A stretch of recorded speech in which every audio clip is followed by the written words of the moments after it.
Nuestro siguiente expositor es el doctor Miguel Valenzuela Arias, médico cirujano de la Universidad de Concepción, médico internista e infectólogo, es director médico de la Red Salud Rancagua, médico del programa VIH Rancagua. Nos expondrá sobre el tema, tratamiento y las complicaciones del SARS-CoV-19. Muchas gracias, doctor. Hola, buenas tardes.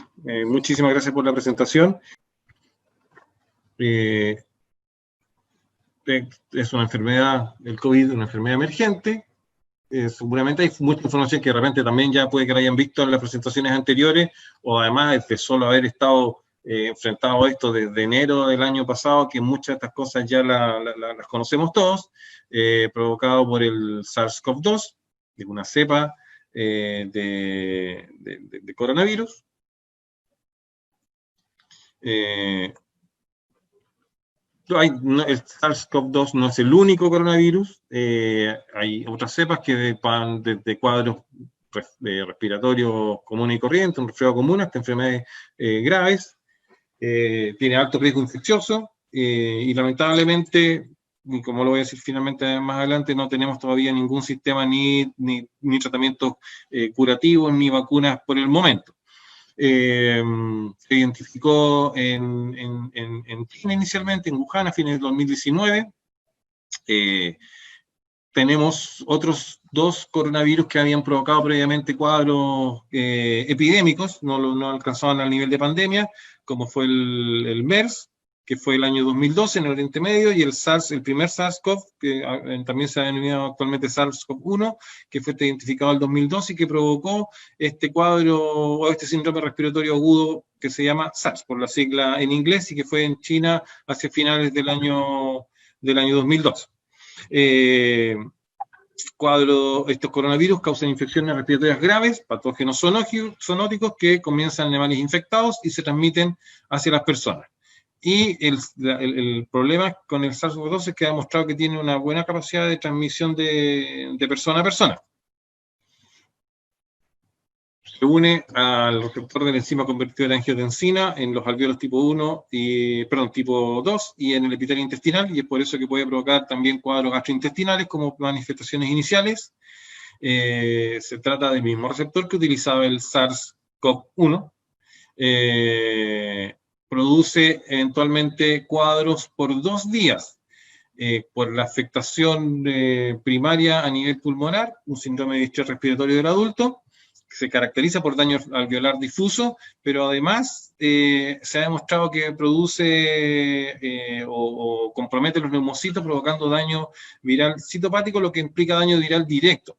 Entonces hay una mezcla ahí entre un daño difuso y un daño específico, pero además, y que también es lo que le da la gravedad a este cuadro, produce estos cuadros tipo tormenta citoquina, y que es una reacción inflamatoria exagerada, una tormenta de citoquina, y que puede provocar cuadros como los que se producen en la sepsis bacteriana o una linfocitosis hematofagocítica. Y en ese sentido hay exámenes y hay marcadores que nos permiten de una u otra manera predecir el riesgo de que esto evolucione hacia una enfermedad grave, hacia un cuadro inflamatorio grave, con compromiso pulmonar, compromiso renal, etcétera, y que son, por un lado, uno que es conocido, la proteína C reactiva, también tenemos compromiso o elevación de ferritina, el LDH, que son reactantes de fase aguda, el dímero D también es un elemento que se ve que se eleva en algunos casos, y que eventualmente también es un marcador de mayor gravedad, y que son elementos que uno podría tener en consideración, especialmente en pacientes que consultan. Finalmente, el paciente que consulta en un servicio de urgencia, estamos asumiendo que es un paciente que ya presenta algún grado de deterioro en su calidad de vida, y que lo ha hecho consultar, por lo cual había que estar atento a estos elementos que nos permitirían predecir de una u otra manera el riesgo de que este paciente evoluciona hacia un cuadro grave asociado al COVID-19. Esta lámina tiene que ver un poco con además tener claridad con respecto a los momentos de los exámenes y la evolución de la aparición, por un lado, de la carga viral, de los antígenos y de los anticuerpos. Actualmente el diagnóstico y de hecho la lámina más adelante está, el diagnóstico que nos permite tener un caso confirmado de COVID es la PCR. Ahora, si ustedes se fijan, la PCR tiene su mayor sensibilidad más o menos a los 7 días de iniciado el cuadro sintomático. Y es por eso que, salvo ahora que estamos entrando en esta fase nueva en que estamos haciendo búsqueda activa de casos, en pacientes asintomáticos, la PCR en pacientes asintomáticos tenemos un porcentaje alto de riesgo de que nos salgan PCR negativas teniendo el paciente un cuadro de COVID-19. Entonces, si nos guiamos específicamente por el momento en que mayor sensibilidad tenemos para hacer PCR es más o menos los 7 días de que el paciente inició sus síntomas. Y la PCR eventualmente va desapareciendo a las 3 semanas, pero también es verdad que como la PCR lo que busca es la presencia de material genético que se pueda replicar, hay pacientes que, de hecho el mismo Jair Bolsonaro ya lleva como 2 o 3 semanas de evolución y sigue siendo PCR positiva, y si le siguen haciendo PCR, puede ser que todavía siga teniendo PCR, porque las PCR pueden salir positivas hasta 40 días que tú puedas replicar, y que no significa que el paciente sea infectante. De hecho, también es verdad que es el periodo de infección, y es por eso que además eso tiene que ver con los periodos de cuarentena, que son 14 días, es que el paciente sería infectante hasta más o menos el 9º día de evolución de su cuadro. Más allá de eso, independiente del resultado de la PCR, ya sabemos que no hay tal riesgo de infección. Y es por eso la cuarentena 14 días, y no más, y tampoco menos.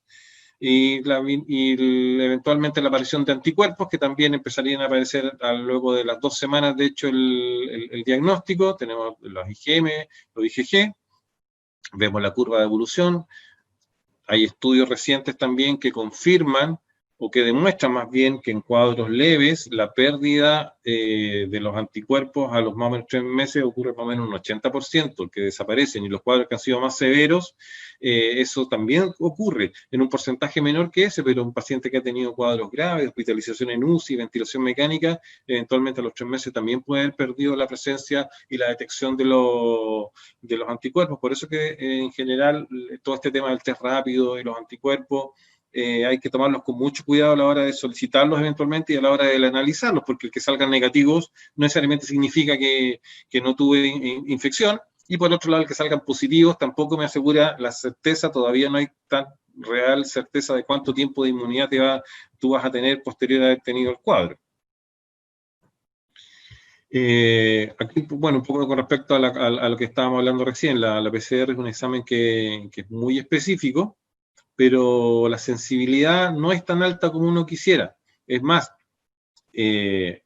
sensible las imágenes que te da una tomografía que la sensibilidad que te puede dar el examen de PCR. Pero nuevamente, el examen de confirmación de COVID es la PCR. Actualmente hay otras categorías, está el caso probable, y que es justamente cuando tú no tienes la certeza porque tengas una PCR negativa, pero está el antecedente de contacto estrecho con un paciente que haya tenido COVID y tiene la sintomatología, y eventualmente tienes una imagen tomográfica muy sugerente. Pero desde el punto de vista práctico, si quisiéramos tener la sensibilidad, incluso más sensible, como les digo, una tomografía versus el resultado de una PCR. Actualmente estamos todavía funcionando de acuerdo al decreto del Ministerio de Salud, que el 8 de febrero decretó alerta sanitaria, y eso ha permitido que se tome control, y actualmente existe lo que se llama una red integrada público-privada para enfrentar el COVID, y eso permitió que afortunadamente no, si bien es cierto, en algún momento estuvo colapsado el sistema, se logró dar respuesta ventilando, por supuesto, pacientes en unidades que no están diseñadas para ventilar pacientes y ventilando pacientes con máquinas de anestesia, pero hubo una buena articulación entre el mundo privado y el mundo público a la hora de dar respuesta a las necesidades de los pacientes que requirieron de eso. La experiencia nuestra clínica en el mes de junio, mediados de junio, cuando estuvo el pic en Santiago, nosotros recibimos un número importante de pacientes. En algún momento nuestra UCI, que es de 12 camas, tuvo el 80% de pacientes que venían de Santiago. El hospital de Rancagua, donde yo también trabajo, también aumentó muchísimo su capacidad. Entonces, hubo una buena articulación. Por supuesto, estuvimos y pasamos en algún momento una situación de mucho estrés y angustia por saber si íbamos a ser capaces de dar respuesta a la necesidad de ventilación mecánica finalmente, pero también es cierto que se logró articular de buena manera y afortunadamente, si bien es cierto, todavía se está ventilando en unidades que no son habitualmente de UCI, por lo menos ya en la mayoría de los lugares se ha ido disminuyendo el hecho de tener pacientes ventilados en la urgencia o el hecho de tener pacientes ventilados en los pabellones.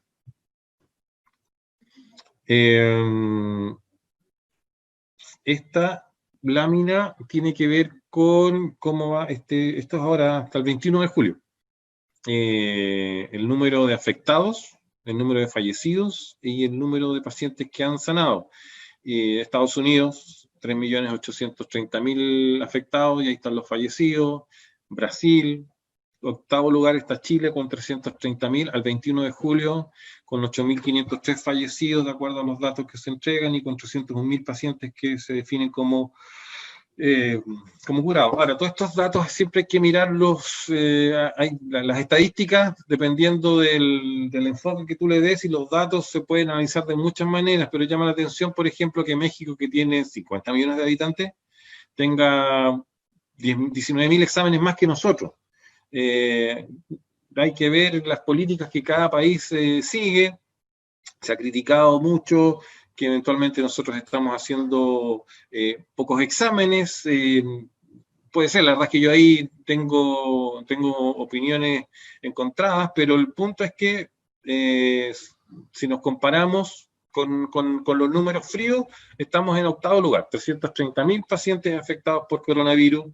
Lo que sí ha funcionado es los fallecimientos, pero también uno podría hacer análisis de se están informando todos o el sistema, más que informarlos, si no viene escrito dentro del certificado de función, fallecimiento producto del COVID, a pesar de que tú tengas un porcentaje alto de sospecha que sí fue así, si el certificado no lo comenta, entonces lo descarta. Es complejo analizar los números. Llama la atención la mortalidad de Chile, es decir, realmente lo hemos hecho tan bien que tenemos una mortalidad tan baja relacionada, por ejemplo, nuevamente, México, que quizás hace pocos exámenes, pero tiene 39.000 fallecidos con un número similar de exámenes, o el Reino Unido, 296.000 con 45.000 fallecidos. Quizás la población en Europa es una población más vieja que la nuestra. Es complejo analizar los datos, son múltiples factores los que hay que estar evaluando, pero los números son esos son los números fríos que tenemos. Independiente de eso, igual estamos en octavo lugar del mundo con respecto al diagnóstico de afectados. En los números de muertes asociados no alcanzamos a caber dentro de ese ranking porque nosotros estamos en 8.503 y Canadá es no sé qué número es, pero 8.902. Claramente Estados Unidos y Brasil son los que llevan la delantera con el número de fallecidos, pero son números absolutos. No hay una relación ahí con respecto a la población que ellos tienen. Actualmente, el 21 de julio, llevábamos a nivel mundial 608.000 es la suma de estos casos de fallecidos producto a COVID-19. Algunos datos ya específicos de nuestra realidad. Tenemos la región metropolitana con su población, claramente por lejos, y también tiene que ver con la población, 225.000. Pero si se fijan las letalidades asociadas al COVID, en general la letalidad promedio en Chile es de 2.3%, lo cual es muy bueno como número. Nuevamente, uno podrá hacer el análisis de si estamos informando de manera adecuada toda la letalidad asociada al COVID, pero ese es el porcentaje, eso es lo que está y eso es lo que uno podría analizar.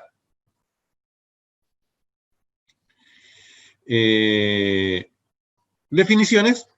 Siempre es importante, esta es la última actualización de las definiciones: el caso sospechoso, el que presenta cuadro agudo, con al menos 2 síntomas que están acá abajo, fiebre, tos, disnea, etc. El caso confirmado es el caso al que, como les decía, resultó la PCR positiva para SARS-CoV-2. Los casos probables, pacientes que cumplen con la definición de caso sospechoso, pero tenemos una PCR indeterminada o eventualmente una PCR negativa, pero con cuadro que es muy sospechoso. Hemos tenido pacientes que le hemos hecho hasta 3 PCRs y a la tercera resultó positiva, y nosotros sabíamos del momento de ingreso que el paciente tenía COVID, porque tenía un escáner altamente sugerente, porque tenía anosmia, ageusia, fiebre, pero la PCR le salió negativa y a la tercera salió positiva. Entonces, caso probable. O las personas que han estado en contacto estrecho con un caso confirmado y que desarrollan síntomas dentro de los primeros 14 días posteriormente a ese contacto. Eso también podemos definirlo y queda dentro del caso probable. Esto es interesante, la definición de caso estrecho, esto también hay que tenerlo siempre bien en consideración. El haber mantenido más de 15 minutos de contacto cara a cara a menos de 1 metro sin EPP. Porque si no, lo más probable es que la mayoría de los que trabajamos en salud y que estamos enfrentándonos a pacientes COVID, caeríamos todos dentro de esta definición. Esto es sin EPP. O haber compartido un espacio cerrado por 2 horas o más, o vivir o pernoctar en el mismo lugar con una persona que tiene COVID, o haberse trasladado en medio de transporte cerrado a una proximidad menor a 1 metro con otro ocupante de este transporte que tuviese COVID positivo. Esos se van a definir como contactos estrechos y tienen que entrar a cuarentena independiente de cualquier elemento. Ahora, si eventualmente estos pacientes desarrollan síntomas, sería bueno tomar PCR eventualmente para confirmarlo. Yo les puedo dar mi experiencia personal, no sé cuánto rato llevo, pero yo tuve COVID el 1 de junio, me hice el diagnóstico, estuve entre los 9 y los vilos, más o menos el 10º día, hospitalizado. En mi casa, todo mi grupo familiar, yo estoy casado, tengo 2 hijos, una sobrina que vive con nosotros, y ellos nunca hicieron síntomas y nunca les tomé PCR, nunca les pedí PCR, porque la verdad es que estuvieron asintomáticos y la verdad es que ellos se definían como contacto estrecho, estuvieron encerrados en la casa, pero PCR no se hicieron, y luego de 21 días, más que nada para saber si que eventualmente hubiesen hecho la enfermedad, se les tomó anticuerpos y ninguno desarrolló anticuerpos. Ahora, hay 2 opciones. O no se enfermaron, o bien se enfermaron, fueron leves y sus anticuerpos ya se habían eliminado al momento de hacerles el test rápido. Lo más probable, igual fue dentro de las primeras 3 semanas, es que no hicieron la enfermedad nomás. ¿Pero qué va? A que los contactos estrechos, si no desarrollan síntomas, la verdad es que hacerles PCR, no, esta es mi opinión, no nos va a permitir tomar ninguna decisión, porque si está asintomático, su cuarentena va a durar 14 días. Y si desarrolla síntomas, bueno, ahí sí, pues ahí le tomamos PCR y ahí con eso tomamos decisiones. Pero bueno, hay que evaluarlo siempre caso a caso. Doctor, últimos 2 minutos. Perfecto. Tenemos la sintomatología de los pacientes que se hospitalizan, perdón, de los que no se hospitalizan, cefalea, mialgia, tos y fiebre, y de los que se hospitalizan, tos, fiebre, disnea, mialgia, y el resto para abajo. Tratamiento. No hay tratamiento. Tratamiento fundamentalmente sintomático, soporte vital para casos graves. En la actualidad hay más o menos 175 ensayos de tratamiento de vacuna, pero hasta el momento no hay nada. La FDA aprobó el uso de Remdesivir, pero la verdad es que los últimos papers que salieron al respecto tampoco. No hay nada. Lo único que ha demostrado utilidad en los casos graves, por supuesto, es la dexametasona, pero para pacientes que están graves en una unidad de paciente crítico. Y Cutera, ahí está terminando. Muchas gracias por la presentación, doctor. Quería saber si es que alcanzamos a hacer preguntas. Sí, dale nomás, Álvaro. Bueno, la verdad es que no hay preguntas por ahora en el chat. Ahí aparece la primera. Pregunta. Un cuadro moderado y uno grave de neumonía por COVID-19. ¿Qué secuelas puede tener y por cuánto tiempo? Mira, los cuadros, en general, los cuadros de pacientes que son hospitalizados, o sea, estamos hablando de cuadros moderados graves, lo más frecuente es que queden con algún grado de insuficiencia o de disminución de su capacidad funcional pulmonar. Y hay experiencia que eventualmente puede ser varias semanas, 3, 4 semanas posterior al cuadro. Ahora, nuevamente, eso son descripciones en grandes poblaciones, cada caso es individual, pero tenemos que preparar al paciente a que va a tener una disminución de su capacidad funcional pulmonar. Ahora, además, si el paciente llega a una unidad de cuidado intensivo y es ventilado y requiere de soporte vital avanzado, el COVID se comporta en ese sentido como otras patologías similares de pacientes de UCI larga estadía. Hay complicaciones, hay distrofia muscular, hay pérdida de masa muscular, eventualmente hay alteraciones en la capacidad deglutoria por haber estado ventilados, capacidad de fonación, entonces requieren rehabilitación, pero la verdad es que hay que darle una vuelta un poco más larga de si esto tiene que ver con el COVID o tiene que ver con que es un paciente, con que es un paciente UCI grave, porque esto se ha visto, este tipo de alteraciones es conocida por otros casos y por otras situaciones en que pacientes requieren de UCI. Pero para los casos moderados, los casos que no llegan a estas situaciones, la disminución de su capacidad ventilatoria es evidente y se mantiene más o menos 3-4 semanas. Lo mismo algunas alteraciones neurológicas como es la anosmia. La anosmia también se puede mantener varias semanas después de haber superado el cuadro. Muchas gracias. Otra pregunta de Valentina. ¿Cómo es el manejo de un paciente con VIH y cuáles son las complicaciones más comunes? Mira, la verdad es que hasta el momento, a ver, depende. Un paciente con VIH, con un VIH controlado, con el VIH bien tratado, logra cargas virales indetectables. Eso significa que tú le tomas, mides la presencia de RNA del virus y no lo encuentras. Y con respuesta inmune adecuada, el manejo no es distinto.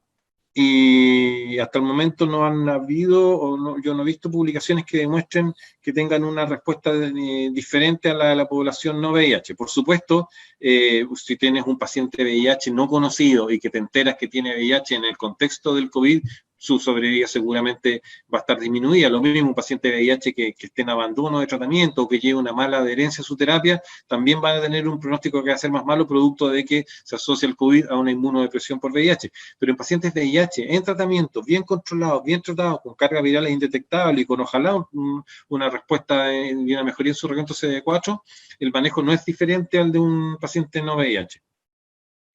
Perfecto. Otra pregunta. ¿Cómo se constata la disminución de la capacidad vital funcional? Bueno, está la misma percepción del paciente que nota una disminución de su capacidad, nota una disnea basal que no tenía, y eventualmente ahí siempre fue una evaluación del broncopulmonar y hacer estudios de espirometría, aunque la verdad es que actualmente hasta en la sociedad de broncopulmonar, como esto es un examen que eventualmente expira aire en un paciente que ha tenido COVID, un poco complejo, pero la misma evaluación del paciente, la evaluación clínica, tú te das cuenta que hay una disminución de su capacidad. Perfecto. ¿Alcanzamos a hacer más preguntas, cierto, doctor? Yo sigo, ustedes díganme. Ya, perfecto. Otra pregunta entonces. ¿Cuál cree usted que podrían ser las mayores complicaciones que puede experimentar una persona contagiada con COVID, que está enferma con lupus, pero con tratamiento hace más de 5 años? O sea, pacientes que tengan pacientes que estén además, asumo, con algún tipo de tratamiento inmunosupresor, ¿verdad? Eso es un elemento que eventualmente puede provocar una disminución o un pronóstico más empobrecido en relación a una persona que no estuviese en tratamiento con algún tipo de terapia inmunosupresora. Hay algunas patologías que se han asociado a una sobrevida o un riesgo mayor de mortalidad, como son hipertensión, por ejemplo. El lupus, si es que además tenemos un tratamiento que está con inmunosupresores, pudiese ser un factor negativo. Ya, perfecto. La última pregunta. ¿Actualmente se puede lograr diferenciar entre una reinfección y síntomas tardíos? Sí, buena pregunta. La verdad es que no hay, hasta el momento, si bien es cierto, se asume que no hay certeza con respecto a cuánto dura la inmunidad. Hay algún grado de conocimiento que esta podría ser 3-4 meses posterior. Ahora, es complejo definir el tema de una reinfección basándose solo en la PCR, porque como les comentaba recién, un paciente puede tener PCR positivas muy posterior a haber hecho el cuadro inicial. quizás si tú quisieras tener certeza de una reinfección, habría que tomar en consideración elementos como, por ejemplo, la tomografía, como les decía, tiene alta sensibilidad, o estos exámenes séricos, como puede ser LDH, ferritina, que se alteran y se elevan cuando hay cuadros de COVID, pero no hay ninguna, o más bien, hay casos anecdóticos de reinfección, pero la evidencia potente demuestra que por el momento no habría reinfección asociada al COVID, y esos casos en que han salido PCR positivas, perfectamente puede ser material residual que estaba y que eso fue lo que analizó el examen. Perfecto. Un millón de gracias, doctor, por la presentación. No, ni un problema. Encantado. Gracias.